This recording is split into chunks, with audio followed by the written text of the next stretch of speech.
1300 வருட பழமையான கோவில் தான் கோயம்புத்தூர் சூலூரில் அமைந்திருக்க அருள்மிகு வைத்தியநாத சுவாமி திருக்கோவில். இந்த கோவில வர மே 4ஆம் தேதி கும்பாபிஷேகம் நடக்க இருக்கு.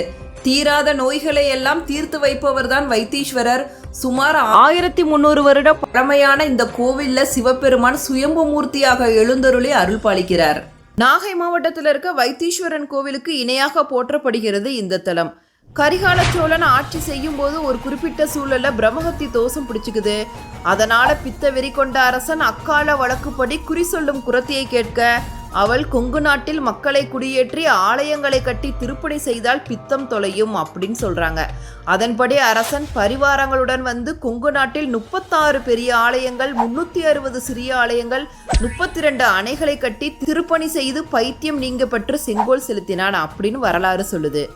கரிகால சோழன் தன்னுடைய படை வீரர்களுடன் இந்த பகுதியில் வந்து தங்கியிருந்தப்ப படை வீரர்கள் சுயம்பலிங்க திருமேனி அப்படின்னு தெரியாமல் அந்த சிரசின் மீது தங்களுடைய காயங்களுக்கு மருந்து போடுவதற்காக மூலிகைகளை அரைத்து அந்த காயங்கள் மேலே போட்டு குணப்படுத்தினாங்க.